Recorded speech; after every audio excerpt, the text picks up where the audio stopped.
Hi friends, இந்த வீடியோவில் நம்ம த நெவர் நெவர் நெஸ்ட்ன்ற சப்ளிமெண்ட்ரி ரீடர் தான் பார்க்க போகிறோம். இது 11th டெக்ஸ்ட் புக்கில் 6th யூனிட் சப்ளிமெண்ட்ரி ரீடராக இருக்குது. இந்த த நெவர் நெவர் நெஸ்ட்ன்றது ஒரு ப்ளே, அதாவது நாடகம். இது எழுதுனது செட்ரிக் மவுண்ட் அவர்கள். ஃபஸ்ட்டு ஆத்தர் பற்றி பார்க்கலாம். செட்ரிக் மவுண்ட் அவர்கள் அவர் வாழ்ந்த காலத்தில் குறிப்பிட்டு சொல்லக்கூடிய, அதாவது கணிசமாக புகழ்பெற்ற ஒரு நாடக ஆசிரியராக இருந்தார்.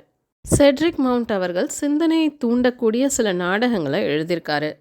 20th Century Lullaby, to cut a long short story short, nature abhors a vacuum. இதெல்லாம் செட்ரிக் மவுண்ட் அவர்கள் எழுதின சிந்தனை மிக்க நாடகங்களில் சில. அவருடைய ஓரங்க நாடகங்கள்லாம் நடிக்கிறதுக்கு ஈஸியாகவும் நையாண்டியாகவும் அறிவாற்றல் நிறைந்ததாகவும் நுட்பமான அறிவை சொல்கிறதாகவும் இருக்கும். இவருடைய ஓரங்க நாடகங்கள் சமுதாயத்தில் நடக்கிற அவலங்களை சுட்டி காட்டுறதோட மட்டும் இல்லாமல் தவறு செய்தவங்களுக்கு நுணுக்கமாக அறிவுரை கூறும் விதமாகவும் இருக்கும். இப்போ வாங்க இந்த நெவர் நெவர் நெஸ்ட்ன்ற நாடகத்தை பார்க்கலாம். இந்த நாடகத்தில் மொத்தமாக காசு கொடுத்து ஒரு பொருளை வாங்காமல் மாதத்தவணையில், அதாவது மந்த்லி இன்ஸ்டால்மெண்ட்டில் பொருள் வாங்கிறத பற்றி சொல்லியிருக்காங்க. மந்த்லி இன்ஸ்டால்மெண்ட் அப்படின்னா கண்டிப்பாக அவங்க நிறைய பேருக்கு தெரிஞ்சிருக்கும். இப்போ ஒரு பொருள் இருக்குது அப்படின்னா அந்த பொருளுக்கான மொத்த தொகையும் கொடுத்து வாங்கிறது ஒரு விதம். அப்படி இல்லாமல் ஏதோ ஒரு அமௌண்ட், ஒரு முன்பணம் மட்டும் கொடுத்துட்டு மீதி பணத்தை மாதம் மாதம் கொஞ்சம் கொஞ்சமாக தவணை முறையில் கட்டுறது தான் மந்த்லி இன்ஸ்டால்மெண்ட். இந்த த நெவர் நெவர் நெஸ்ட்டில் வர கேரக்டர்ஸ்னு பார்த்தா ஃபஸ்ட்டு ஜாக். ஜில்ன்றவங்க ஜாக்கோட ஒய்ஃப். ஆண்ட் ஜேன், அப்புறம் ஒரு நர்ஸ் வருவாங்க. இந்த ப்ளே பார்த்திங்கன்னா நியூ ஹாம்ஸ்டர்டில் இருக்கிற ஜாக் மற்றும் ஜில் அவங்களோட வீட்டோட லிவிங் ரூமில், அதாவது ஹாலில் நடக்குது. அந்த ஹாலில் இருக்கிற முக்கியமான ஃபர்னிச்சர்ஸ்னு பார்த்திங்கன்னா ஒரு டேபிள் இருக்குது. அந்த டேபிள் மேலே எழுதுறதுக்கு தேவையான பொருட்கள்லாம் இருக்குது. அப்புறம் 2 சேர் இருக்குது. இந்த சீனுக்கான கர்டைன் ரைஸ் ஆகும்போது, அதாவது இந்த சீன் ஆரம்பிக்கும் போது அந்த ஹால் எம்டியாக தான் இருக்குது. ஆனால் உடனே ஜாக்கும் ஜில்லும் அந்த ஹாலுக்கு வராங்க. அவங்க கூடவே ஆண்ட் ஜேனும் வராங்க. ஆக்சுவலாக அங்கே என்ன நடக்குது அப்படின்னா, ஆண்ட் ஜேனுக்கு ஜாக்கும் ஜில்லும் தங்களோட வீட்டை சுற்றி காமிக்கிறாங்க.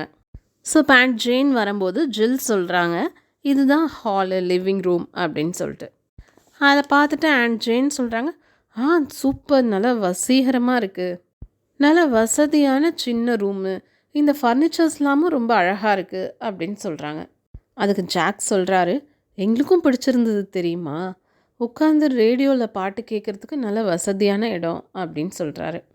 அதுக்கு ஆண்ட் ஜேன் கேட்குறாங்க, ஓ, கார் பியானோ மட்டும் இல்லாமல் ரேடியோவும் வாங்கிட்டீங்களா? அதுக்கு ஜாக் சொல்கிறாரு, ஏன், அஃப்கோர்ஸ் ஆண்ட் ஜேன், இந்த காலத்தில் ரேடியோன்றது முக்கியமான ஒன்று தானே. உடனே ஜில் சொல்கிறாங்க, ஜாக் பிஸ்னஸ் வேலையாக வெளியில் போயிருக்கும்போது எனக்கு இந்த ரேடியோ ரொம்ப யூஸ்ஃபுல்லாக இருக்கும். ஈவன் நான் அந்த ரேடியோவை கிச்சனுக்கு நகர்த்தி கொண்டு போய் வச்சுக்கிட்டு கூட நான் சமைக்கும்போது என்னால் கேட்க முடியும் அப்படின்னு சொல்கிறாங்க. இப்போ ஜாக் சொல்கிறாரு, உட்காருங்க ஆண்ட் ஜேன், நீங்கள் ரொம்ப டயர்டாக இருப்பீங்க, நாங்கள் எல்லாத்தையும் உங்கள்கிட்ட காமிச்சிட்டோம் அப்படின்னு சொல்கிறாரு. இப்போ ஜில் கேட்குறாங்க, ஆண்ட் ஜேன், எங்களோட இந்த சின்ன வீட்டை பற்றி நீங்கள் என்ன நினைக்கிறீங்க? அதுக்கு ஆண்ட் ஜேன் சொல்கிறாங்க, நான் நினைக்கிறேன் இது ரொம்ப அழகாக இருக்குது, இந்த ஃபர்னிச்சர், அந்த காரு, இந்த பியானோ, அதுக்கப்புறம் இந்த ஃப்ரிட்ஜு, ரேடியோ எல்லாமே அழகாக இருக்குது, ரொம்ப அழகாக இருக்குது அப்படின்னு சொல்கிறாங்க. உடனே ஜாக் சொல்கிறாரு, இது எல்லாத்துக்கும் நாங்கள் உங்களுக்கு கடமைப்பட்டிருக்கோம் அப்படின்னு. அதுக்கு ஆண்ட் ஜேன் சொல்கிறாங்க, ஆமாம் ஜாக், அதுதான் என்னை கவலைப்பட வைக்குது. அதுக்கு உடனே ஜாக் கேட்குறாரு, கவலைப்படுறீங்களா ஆண்ட் ஜேன்? அதுக்கு ஆண்ட் ஜேன் சொல்கிறாங்க, ஆமாம், உங்களோட திருமண பரிசாக நான் உங்களுக்கு ஒரு செக் கொடுத்தேன் இல்லையா, அதில் 200 பவுண்ட்ஸ்ன்னு தானே எழுதியிருந்தேன். அப்படி தான் எழுதியிருந்தேன் இல்லையா? ஒருவேளை தவறுதலாக இன்னொரு 0 அதிகமாக போட்டு 2000 பவுண்ட்னு எழுதிடலையே அப்படின்னு கேட்குறாங்க. அதுக்கு ஜில் பதில் சொல்கிறாங்க, ஏன், அப்படிலாம் இல்லை ஆண்ட் ஜேன், ஏன் நீங்கள் இந்த மாதிரி நினைக்கிறீங்க? அதுக்கு ஆண்ட் ஜேன் சொல்கிறாங்க, ஓகே, அதெல்லாம் சரிதான், எனக்கு இன்னும் முழுசாக புரியவே இல்லை, இந்த வீடு இது ரொம்ப அழகாக இருக்குது, ஆனால் இதுக்கு ரொம்ப அதிகமாக வாடகை கொடுக்க வேண்டியிருக்குமே. அதுக்கு ஜாக் சொல்கிறாரு, வாடகையா? ஒன்றும், நாங்கள் இதுக்கு வாடகையே கொடுக்க தேவையில்ல. அதுக்கு ஆண்ட் ஜேன் கேட்குறாங்க, ஆனால் ஜாக், நீ வாடகை கொடுக்கலன்னா உன்னை வீட்டை விட்டு தெருவுக்கு அனுப்பிச்சிடுவாங்களே. அண்ட் அந்த மாதிரி ஒருபோதும் நடக்கக்கூடாது. நீ வந்து உன் மனைவி ஜில்லையும் உன் குழந்தையும் பற்றி யோசிக்கணும் இல்லையா அப்படின்னு கேட்குறாங்க. அதுக்கு ஜாக் சொல்கிறாரு, இல்லை இல்லை ஆண்ட் ஜேன், நீங்கள் தப்பாக புரிஞ்சுக்கிட்டீங்க. நாங்கள் வாடகை கொடுக்க தேவையில்ல, ஏன்னா இந்த வீடு எங்களுடையது. அதுக்கு ஆண்ட் ஜேன் கேட்குறாங்க, உங்களுடையதா? அதுக்கு ஜில் சொல்கிறாங்க, ஏ ஆமாம், நீங்கள் ஜஸ்ட் 10 பவுண்ட் பே பண்ணிங்கன்னா இது உங்களுடையது அப்படின்றாங்க. இப்போ ஜாக் சொல்கிறாரு, இங்கே பாருங்கள் ஆண்ட் ஜேன், நீங்கள் உங்களோட சொந்த வீடை 10 பவுண்டுக்கும் அப்புறம் சில குவார்ட்டர்லி இன்ஸ்டால்மெண்ட்ஸ்க்கும் வாங்க முடியுங்கும்போது வருஷம் வாடகை கொடுத்துக்கிட்டே இருக்கிறதுன்றது எந்த அளவுக்கு சிக்கனம் இல்லாததுன்றதை நாங்கள் உணர்ந்துட்டோம். மிஸ்டர் ஓனராக இருக்க முடியுங்கும்போது ஏன் மிஸ்டர் டெனண்ட்டாக இருக்கணும் இப்படின்லாம் ஜாக் சமாதானம் சொல்கிறாரு. அண்ட் ஜேன் சொல்கிறாங்க, ஐ சி, ஆமாம், ஆனால் அதில் ஏதோ ஒன்று இருக்குது. ஈவன் இந்த மாதிரி ஒரு இடத்த நீங்கள் தக்க வைக்கிறதுக்கு நிறைய சம்பாதிக்கணும். அதுக்கு ஜில் சொல்கிறாங்க, ஓ ஆமாம் ஆண்ட் ஜேன், போன வருஷம்தான் இவருக்கு 5 ஷில்லிங் சம்பள உயர்வு கிடைச்சிது இல்லையா ஜாக் அப்படின்றாங்க. அதுக்கு ஜாக் சொல்கிறாரு, ஆமாம் உண்மையில், ஆனால் அது ஒன்றும் பெருசு கிடையாது. இந்த கிறிஸ்மஸ்க்கு நான் 10 ஷில்லிங் சம்பளம் உயரும்னு எதிர்பார்க்குறேன். அதுக்கு உடனே அண்ட் ஜேன் சொல்கிறாங்க, ஜாக் நான் ஏதோ ஒன்று யோசித்தேன், அந்த கார் அது உங்களோடது தானே? அதுக்கு ஜில் சொல்கிறாங்க, ஆமாம் அது எங்களோடது தான். அண்ட் ஜேன் கேட்குறாங்க, அது முழுசாக உங்களுடையதா அப்படின்னு. அதுக்கு ஜாக் சொல்கிறாரு, இல்லை எக்ஸாக்டாக அப்படி சொல்ல முடியாது அப்படின்னு. அதுக்கு அண்ட் ஜேன், அப்போ அதில் எவ்வளோ தான் உங்களுக்கு சொந்தம் அப்படின்னு கேட்குறாங்க. அதுக்கு ஜில் சொல்கிறாங்க, ஓ நான் சொல்லணும், அந்த காரோட ஸ்டியரிங் வீலு, அதுக்கப்புறம் ஒரு டயரு, 2 சிலிண்டர்ஸ், இதெல்லாம் எங்களுக்கு சொந்தம். ஆனால் இதுதான் அழகான அற்புதமான விஷயம்னு நீங்கள் பார்க்கலையா? அதுக்கு அண்ட் ஜேன் சொல்கிறாங்க, இதில் எந்த சிறப்பும் இல்லை, இதில் நான் எந்த அற்புதத்தையும் பார்க்கல அப்படின்றாங்க. அதுக்கு ஜில் சொல்கிறாங்க, ஆனால் இருக்கே அண்ட் ஜேன், நீங்கள் பாருங்கள், முழுசாக எங்களால் ஒரு காரை வாங்க முடியலனாலும் வெறுமனே 5 பவுண்ட் கொடுத்து காரில் போகிற சந்தோஷத்தை எங்களால் அனுபவிக்க முடியுது இல்லையா? அதுக்கு அண்ட் ஜேன், அப்போ மீதியை இன்ஸ்டால்மெண்ட்ஸில் கட்டணும் இல்லையா அப்படின்னு கேட்குறாங்க. அதுக்கு ஜில் எக்ஸாக்ட்லி அப்படின்னு பதில் சொல்கிறாங்க. இப்போது அண்ட் ஜேன் கேட்குறாங்க, நிச்சயமாக, அண்ட் அந்த ரேடியோ எப்படி, அதை எப்படி வாங்கியிருக்கீங்க? அதுக்கு ஜாக் வந்து ஆமாம் அதுவும் தான் அப்படின்ற மாதிரி சொல்கிறாரு. உடனே அதுக்கு அண்ட் ஜேன் வந்து மற்ற பொருட்களை எல்லாம் ஒவ்வொன்றா கேட்க ஆரம்பிக்கிறாங்க. இந்த பியானோ அப்படின்றாங்க. அதுக்கு ஜில் வந்துட்டு ஆமாம் இன்ஸ்டால்மெண்ட்டில் தான் வாங்கியிருக்கோம் அப்படின்னு சொல்கிறாங்க. அண்ட் ஜேன் வந்து அடுத்து இந்த ஃபர்னிச்சர்லாம் அப்படின்னு கேட்குறாங்க. அதுக்கு ஜாக் வந்து ஆமாம் அதுவும் அப்படின்னு ரொம்ப தயக்கத்தோடையும் வருத்தத்தோடையும் பதில் சொல்கிறாரு. இப்போது அண்ட் ஜேன் ஒரு ஃபர்னிச்சரோட ஒரு காலை மட்டும் காட்டி, ஓ அப்போ இந்த ஒரு கால் மட்டும்தான் உங்களுக்கு சொந்தமா அப்படின்னு கேட்குறாங்க. இது பார்த்தீங்கன்னா நம்ம டெக்ஸ்ட் புக்கில் மிஸ் ஆயிருக்கு. அதுக்கு ஜில் வந்து ரொம்ப இன்னசென்ட்டாக, இல்லை உண்மையை சொல்ல போனால் இந்த கால் கிடையாது, அந்த கால் எங்களுக்கு சொந்தம் அப்படின்னு சொல்லி அந்த ஃபர்னிச்சரோட இன்னொரு காலை காட்டுறாங்க. அதுக்கு அண்ட் ஜேன் கேட்குறாங்க, ஓ அப்போ மீதியெல்லாம் மிஸ்டர் சேஜ்க்கு சொந்தமானதா அப்படின்னு. அதுக்கு ஜில் சொல்கிறாங்க, ஆமாம். உடனே அண்ட் ஜேன் வந்து, அச்சோ மிஸ்டர் சேஜ்க்கு சொந்தமான இந்த பார்ட்டில் இதுக்கு மேலே நான் உட்கார மாட்டேன் அப்படின்னு சொல்லிட்டு டக்குன்னு எந்திரிக்கிறாங்க. இப்போ சொல்லுங்கள், இந்த இன்ஸ்டால்மெண்ட்லாம் மொத்தமாக எவ்வளோ ஆகுது? அதுக்கு ஜாக் சொல்கிறாரு, ஆக்சுவலி அப்படின்ட்டு அவர் பாக்கெட்லேருந்து ஒரு புக், அதாவது ஒரு சின்ன நோட் எடுத்து அதில் பார்க்குறாரு. ஏன்னா எல்லாத்துக்கும் எவ்வளோ இன்ஸ்டால்மெண்ட்டுன்னு அதை நோட் பண்ணி வச்சுருப்பார் இல்லையா? அதை பார்த்துட்டு ஒரு வாரத்துக்கு 7 பவுண்ட்ஸும் 8 and 8 பென்ஸும் கட்டணும் அப்படின்னு சொல்கிறாரு. அதுக்கு அண்ட் ஜேன் சொல்கிறாங்க, ஐயோ கடவுளே, அப்போ நீங்கள் எவ்வளோ சம்பாதிக்கிறீங்க? அதுக்கு ஜாக் சொல்கிறாரு, உண்மையை சொல்ல போனால் அது வந்து ஒரு 6 பவுண்ட் நான் சம்பாதிக்கிறேன். அதுக்கு அண்ட் ஜேன் சொல்கிறாங்க, ஆனால் என்ன ஒரு அபத்தமான விஷயம், என்ன ஒரு முட்டாள்தனம், வாரத்துக்கு வெறும் 6 பவுண்ட் சம்பாதிச்சுட்டு எப்படி 7 பவுண்ட்ஸ் 8 and 8 பென்ஸ் உன்னால் கட்ட முடியும் அப்படின்னு கேட்குறாங்க. அதுக்கு ஜாக் சொல்கிறாரு, ஓ அது ரொம்ப ஈஸி, உங்களுக்கு தெரியுமா? தேவைப்படுற மீதி பணத்தை த்ரிஃப்ட் அண்ட் ப்ராவிடன்ஸ் ட்ரஸ்ட் கார்ப்பரேஷன்ற கம்பெனிலேருந்து நம்ம கடன் வாங்கிக்கலாம். ஆக்சுவலி பார்த்தீங்கன்னா இந்த த்ரிஃப்ட் அண்ட் ப்ராவிடன்ஸ் ட்ரஸ்ட் கார்ப்பரேஷன்ன்றது ஃபினான்ஸ் கம்பெனி, அதாவது அமௌண்ட்டை வந்து கடனாக கொடுக்குற கம்பெனி. அந்த கம்பெனிலேருந்து கடன் வாங்கி நம்ம இந்த இன்ஸ்டால்மெண்ட்டை கட்டலான்னு சொல்லிட்டு ஜாக் சொல்கிறாரு. இப்போ ஜில்லும் கூடவே சேர்ந்துட்டு சொல்கிறாங்க, அவங்க ரொம்ப சந்தோஷமாக உங்களுக்கு எவ்வளோ அமௌண்ட்னாலும் லோன் தருவாங்க அப்படின்னு. அதுக்கு அண்ட் ஜேன் கேட்குறாங்க, சரி அப்போ அதை எப்படி திருப்பி கட்டுவீங்க, அதுக்கு என்ன ஐடியா வச்சுருக்கீங்க? அதுக்கு ஜாக் சொல்கிறார், ஓ! அதுவும் ரொம்ப ஈஸி தான். அத இன்ஸ்டால்மெண்ட்ஸ்லயே திருப்பி கட்டிடலாம் அப்படின்றாரு. அதுக்கு ஆண்ட் ஜேன் வந்து இன்ஸ்டால்மெண்ட்ஸ் அப்படின்னு சொல்லி அப்படியே தலையில அடிச்சுக்கிட்டு சேர்ல சாஞ்ச மாரி உட்கார்றாங்க. அதுக்கப்புறம் தான் அவங்க உணர்றாங்க, அச்சச்சோ! நம்ம வந்து மிஸ்டர் சேஜ்க்கு சொந்தமான சேர்ல உட்காந்துட்டோமே அப்படின்னு உணர்ந்து டக்குன்னு எந்திரிச்சிடுறாங்க.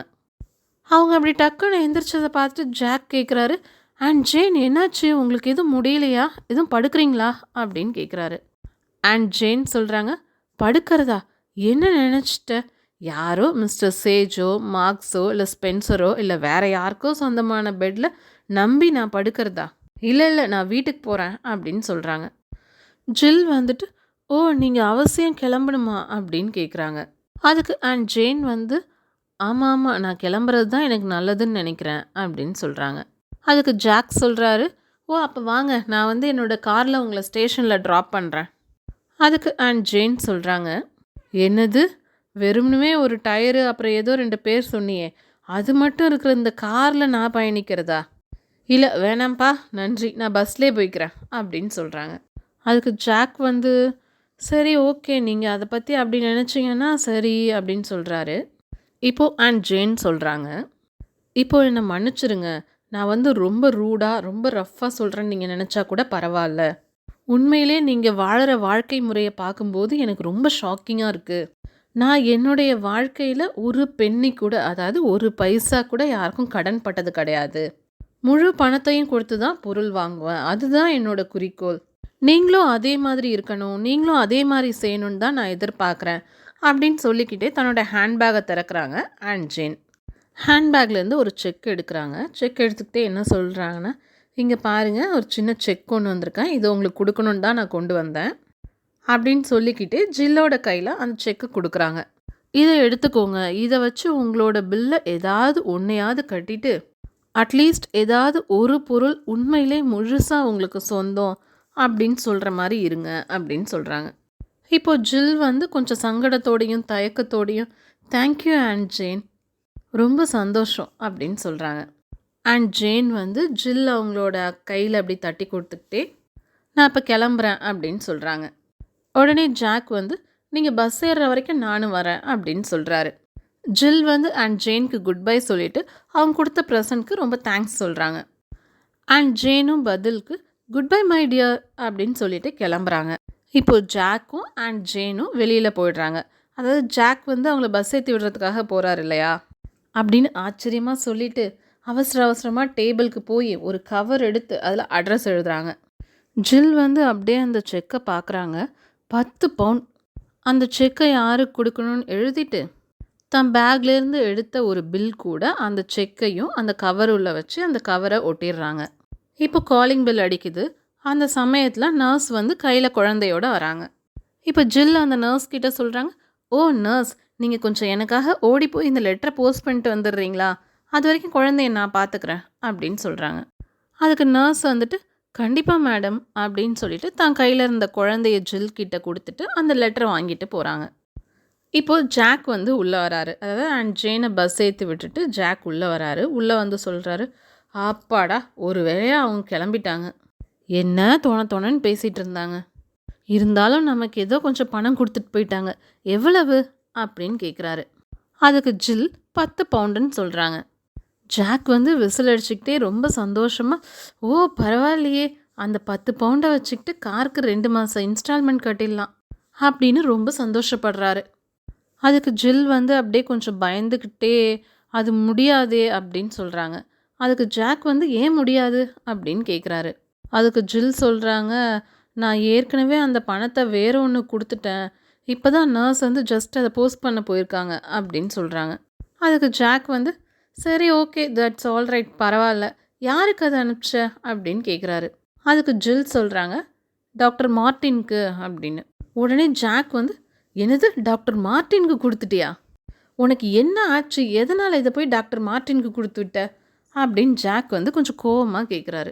இப்போ ஜில்க்கு கிட்டத்தட்ட அழுகையே வந்துருச்சு. அவங்க சொல்கிறாங்க, "இப்போ பாருங்கள் நீங்கள் என் மேலே கோவப்படுறீங்க" அப்படின்னு சொல்கிறாங்க. அதுக்கு ஜாக் சொல்கிறாரு, "நான் கோவப்படல.